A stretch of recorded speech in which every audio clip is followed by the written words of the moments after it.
അവിടെ ഒരാൾ ഒഴിച്ച് അങ്ങനെ തന്നെ പറയാം, ഒരാൾ ഒഴിച്ച് ആളെ പേരൊന്നും പറയേണ്ട കാര്യമില്ല. അത് നിങ്ങളോട് അങ്ങനെ ആളെ പേരിന് ഞാനൊരു കേക്ക് ഒരു കാര്യം ഞാൻ പറഞ്ഞിട്ടുണ്ട്. ഞാൻ 10-60 വർഷം പ്രവർത്തിച്ചൊരു പാർട്ടിയാണ്. ആ പാർട്ടിയിൽ ഉണ്ടായിരുന്ന കാലത്ത് പല ചർച്ചകളും പല കാര്യങ്ങളെ സംബന്ധിച്ച് നടന്നിട്ടുണ്ടാവും.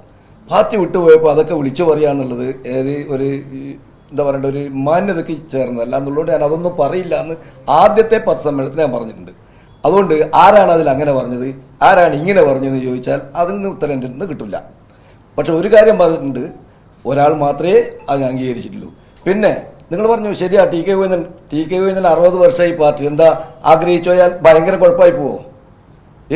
എന്ത് അർഹതയാണ് അവിടെയുള്ള സ്ഥാനാർത്ഥിക്ക് മത്സരിക്കാനുള്ളത്?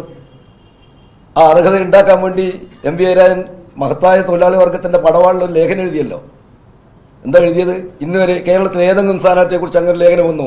ദേശാഭിമാനിന്റെ എഡിറ്റ് പേജിൽ ദേശാഭിമാനിക്കാർ ഇരിക്കുന്നുണ്ടല്ലോ. ലജ്ജിച്ച് തല താത്തിയിട്ടില്ല ആളുകൾ ഈ സ്ഥാനാർത്ഥിന്റെ ഗുണഗണങ്ങൾ. ഞാൻ ചോദിച്ചത്, ശൈല ടീച്ചറുടെ സ്ഥാനാർത്ഥിയല്ലേ, കേന്ദ്ര കമ്മിറ്റി മെമ്പറല്ലേ, എന്തേ ശൈല ടീച്ചറെ അവഗണിച്ചത്? ശൈല ടീച്ചറല്ലേ നിങ്ങൾ ജയിപ്പിക്കേണ്ടതായിരുന്നു. അതിനു വേണ്ടി നിങ്ങൾ ശക്തി സകലവും സംഭരിച്ചു പോകേണ്ടതായിരുന്നു. അതിന് പകരം നിങ്ങൾ ലേഖനം എഴുതി ബോധ്യപ്പെടുത്താണ് ആ മഹത്വം മുഴുവൻ. ഇത് ഏത് രീതിയായത്?